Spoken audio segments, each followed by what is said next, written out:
Bukan masalah menangkal. Coba kalau itu tidak ada rawinya, paling golek gaji, paling golek duit. Lah itu kan ruwet. Itu tafsiran Khawarij.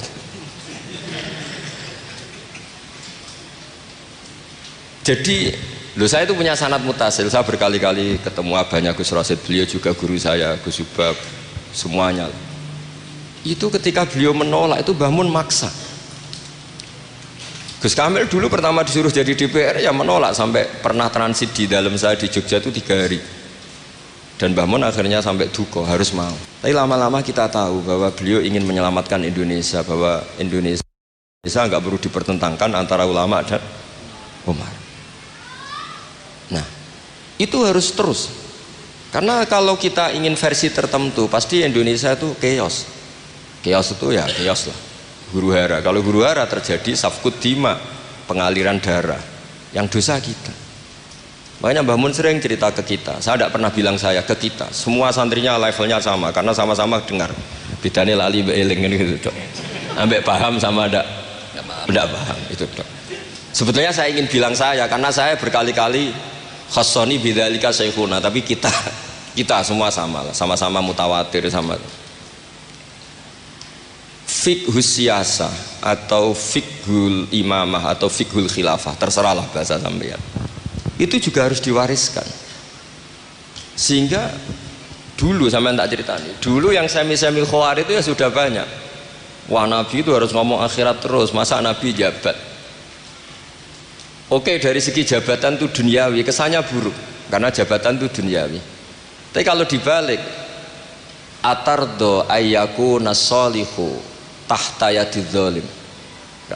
Kue ridho kalau orang-orang yang gak sholat, gak cewek, gak istinja mimpin wong soleh. Mesti harus dibalik, harus membolehkan orang soleh yang mimpin orang dolim. Jangan dibalik, wong soleh pokoknya yang masjid kabeh wiridan kabeh dipimpin wong dolim hanya karena kamu mengharamkan politik. Jadi orang itu harus ngerti. Makanya ketika beberapa nabi itu harus kita tahu, ada nabi yang ngaji terus kayak Nabi Yahya, Nabi Isa. Ada yang nabi yang seumur-umur itu jabat kayak Nabi Dawud, Nabi Sulaiman. Kamu boleh meniru Nabi Dawud, Sulaiman jabat, tapi nggak boleh meniru istrinya 1000. Itu 4 saja masalah kita. Sitok wis kudu pegatan ya gitu. Rai-rai gak meyakinkan ini satu aja sudah. Tapi itu tidak saya loh. Jadi sampai Allah menurunkan ayat am yahsudunan nasa ala ma atahum wa hum min fadli faqad ataina ala Ibrahim alkitaba wal hikmata wa atainahum mulkan azima. Jadi ada orang-orang soleh yang oleh Allah disebut bahwa mereka itu jabat. Gini ku alu Ibrahim. Ada banyaklah orang-orang soleh yang jabat. Mereka adalah orang-orang yang tak kasih kitab, tak kasih hikmah, tapi ya wa atainahum mulkan azima. Nah, ketika Mbah Hasyim di putra Gus Wahid jabat, dulu Mbah Wahab Hasbuwah di anak Gus Wahib juga jabat. Mbah Mun punya putra Gus Bab, abahnya Gus Rosid dulu ya DPR RI, Gus Yasin wakil gubernur. Ini kita sebagai muridnya Mbah Mun bukan melihat urusan jabatan, urusan bahwa kita ikut berbakti sama negara. Makanya ketika Mbah Mun kapundhut hari Selasa tanggal 5 Dzulhijjah, itu saya masih ingat betul. Ketika itu saya di dalam, ada Gus Subab, ada Gus Naji, ada Gus Kamil, ada semua lah. Itu mereka itu kelihatan apa ya, masih nggak sadar kalau abahnya wafat. Kelihatan senang. Senangnya itu karena mereka menyaksikan betapa yang diinginkan Mbah Mun itu kesampaian. Beliau-beliau ini cerita, Mbah Mun itu cerita gini, Cung, aku nak mati Jumat berarti aku wali, nak mati Selasa aku ya wong alim. Jadi berarti beliau itu milih jadi orang alim. Jadi dia rileks. Terus ada beberapa apa ya, uang lah atau apalah. Kata beliau sama Gus Subab, bilang ke Gus Subab, bab jika aku nak teko balekno, nak ra teko bagi ning anak-anak. Jadi semua dipersiapkan.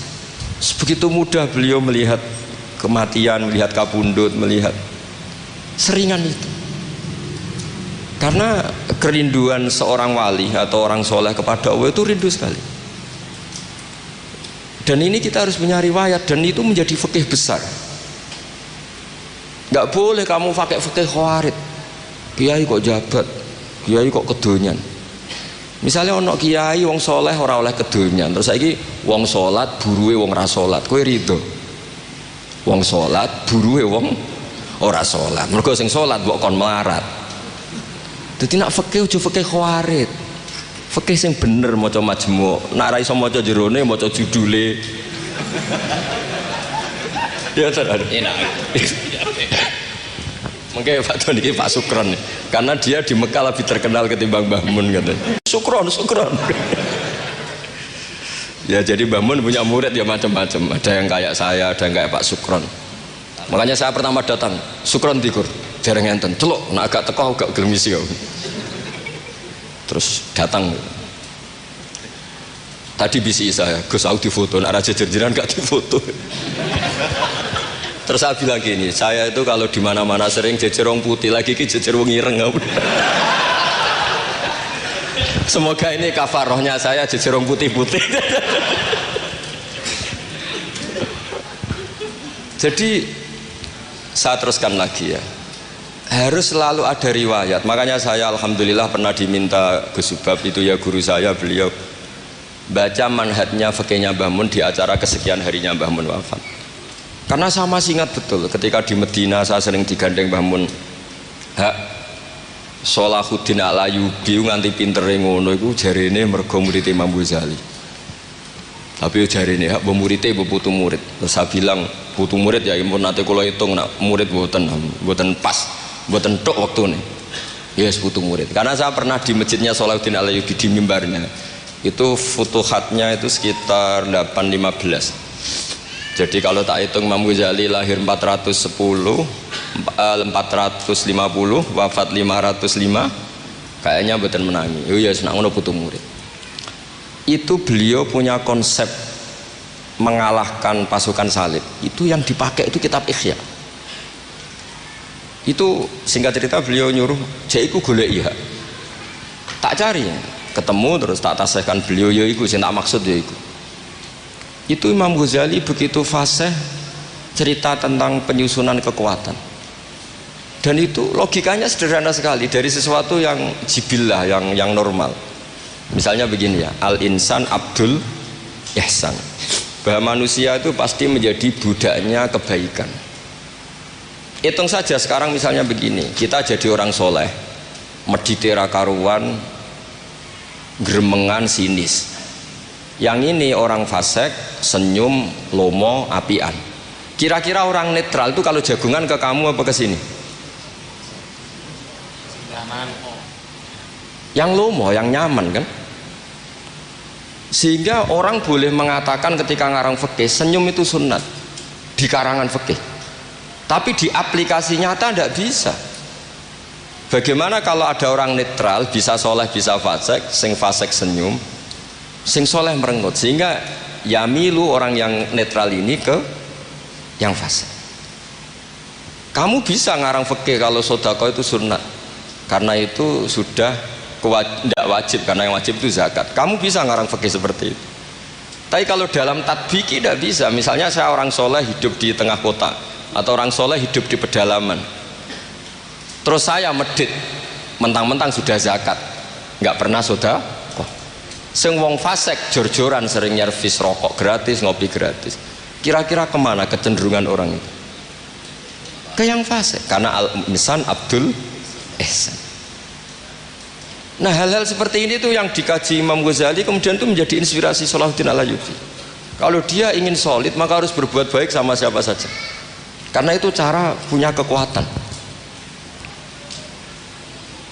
Nah kita enggak, kita ini memaksakan kebenaran tapi prosesnya tidak simpati.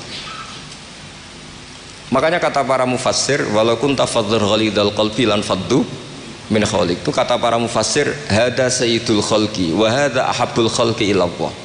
Ini Rasulullah, orang paling dicintai Allah. Itu saja sekali salah dalam perilaku sosial, itu bayangannya lan faddu min khaliq, orang akan bubar. Padahal ma'anna hadza mu'ayyadun biruhil qudus. Padahal Rasulullah itu orang yang diberi kekuatan malakut, kekuatan langit. Itu saja dibayangkan kalau salah secara sosial, lan faddu min haul, orang akan bubar. Apalagi kamu yang keramatnya nggak jelas, hizibe gak mandi, Terus salah sosial, taqabbalallahu minna minkum taqabbal ya karim. Sehingga Mbah Mun itu baik sama siapa saja, termasuk baik sama Megawati, sama apa saja. Bahkan beliau sebelum haji sempat ketemu Megawati, dan beliau sebelum itu ya pernah bilang ke saya, ke kita, aku ketemu Bu Mega dan Indonesia aku damai. Makanya ketika beliau kapundhut Dzulhijjah itu min asyuril hurum, karena al asyurul hurum itu ada 4, Dzulqa'dah, Dzulhijjah, Muharram, Rajab. Beliau kapundhut 5 Dzulhijjah, bulan yang termasuk sakral di Islam. Dan beliau kapundhut 6 Agustus, bulan yang paling nasionalis dalam Indonesia. Jadi Allah memilihkan beliau bukan sekedar tempatnya di Ma'lah, tapi pakai bulan yang paling sakral sesuai konteks masing-masing. Dalam religius Dzulhijjah itu sakral, dalam nasionalis Agustus itu sakral. Kayak apa Allah memilihkan beliau? Makanya ini saya cerita ya, saya mungkin 10 menit lagi, sampean santai aja, ini nggak ganggu lama-lama supaya nggak ribet. Makanya diantara yang ditulis beliau tentang jabatan, tentang jabat, nah ini cerita saja. Beliau menulis feeling tau sekarang halaman 37. Nanti kalau yang nggak paham ngaji sama Pak Sukron, sudah tak ijazahi tadi. Kobil tuh ya sudah. Jadi nanti yang nggak paham, iya itu nanti. Kau jebolin. Apa? Kau jaluk deh. Kalau lagi jaluk Melayu sudah sah ke? Sah. Ini konco kula mulai teng sarang ngantos. Nate bodo-bodo tegen kula tanggal 3 Syawal. Nih Pak Sukron nih, Gus, kowe nek dadi kiai jogeman kaya aku. Tak pikir apa? Ceritanya gini Gus Rosid, dia itu kiai, mungkin kiai debutan. Dia dengan santainya cerita, man soma Ramadan summa atba'ahu sittan min Syawal faka'annama somat daro kullah. Jadi puasa Ramadan kemudian puasa 6 hari Syawal, maka seakan-akan puasa tahun. Singkat cerita ada orang lugu puasa tanggal 2 ini. 2 Syawal puasa. Soan Pak Sukron pas kiai ini rokok. Terus kata orang lugu tadi, getun Pak aku anut jenengan. Jebule jenengan gak poso. Saya bilang, lah opo ke dalil kono barang lah opo. Dalil liyane ya kena ngono kan. Tapi itu kearifan, menurut saya dia cerita itu kearifan. Maka ini warning ya, siapapun yang ngiyai jangan dalil sesuatu sing ra iso nglakoni. Ora ini ilmiah gak apa-apa. Lho kula lah ora pati wani dalil sing ngoten-ngoten ora wani mergo wong santri sarang bebas ora usah dirakat bebas. Mon ping 6. Piye? Tambah ping 6. Dari bangun setahun buat memang ini didikan sarang yang keterusan. Mbah Mun itu kan mengharamkan santri tirakat. Iya. Santri ora usah tirakat. Santri sarang ora usah tirakat. Mondok sarang tok iku wis tirakat. Lah piye banyune wasin kadang ape ning WC ya iku ning lembak-lembak. Wis banyu asin nggone sesekan ra di duweke wis suwara tenan ngono. Jadi ora usah tirakat itu wis istirahat. Jadi saya ulang lagi ya, al fikhu fikih itu harus mudawwan. Saya yang sudah kecelok alim saja itu sering nggak tahu kalau itu tidak ditulis oleh ulama-ulama kita. Kayak tadi, kenapa Nabi tofa rokiban, padahal Nabi juga yang mengajari al ajru bi qadrit ta'ab. Andai kan Nabi tidak tofa rokiban, maka kita akan kesulitan nyari referensi bagaimana hukumnya tawaf pakai kursi roda. Barokahnya mudawwan dianalisis oleh Imam Nawawi dan seterusnya bahwa Nabi tofa rokiban adalah wajib bagi beliau untuk memberi pelajaran bahwa itu sah. Coba kalau nggak ada penjelasan itu, mungkin orang menduga-duga Nabi ku piye dipek menangi dewe, khawarit sama nanti pikiran. Dan itu harus ada yang mudawwan. Sama seperti Nabi Dawud, Nabi yang jabat, Nabi Sulaiman, Nabi yang jabat, supaya jabatan itu tidak tunafis solahiyah, bahwa jabat itu tidak berlawanan dengan kesolehan. Nyatanya banyak orang soleh yang jabat, tentu yang tidak jabat lebih banyak. Israel tak belo, Pak Sukron dia soleh tapi buatan jabat. Cuma soleh sampai kuat ngantek kapan ya ora roh.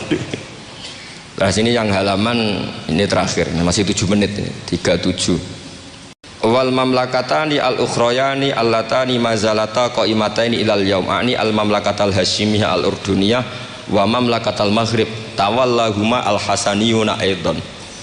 Artinya Mbah Mun cerita bahwa banyak orang-orang soleh bahkan min dzurriyyati Rasulullah sallallahu alaihi wasallam dan mereka jabat jadi raja, yaitu pasnya di Maroko adalah rajanya Al Hasani, apa?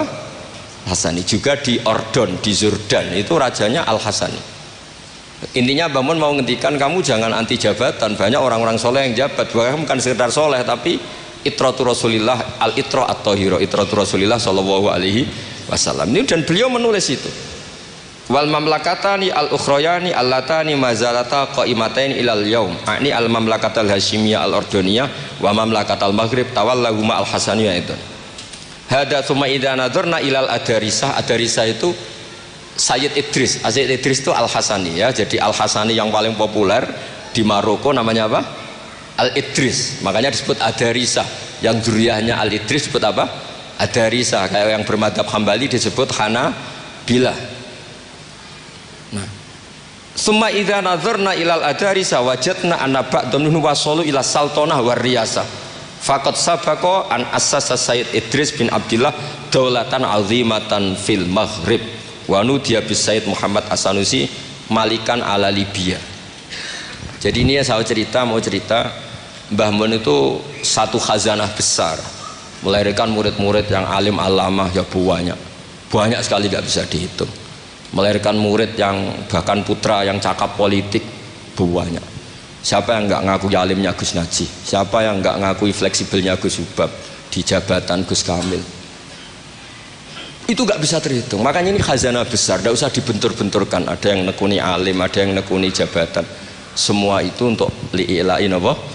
Kalimatillah. Jadi ini nggak ada masalah.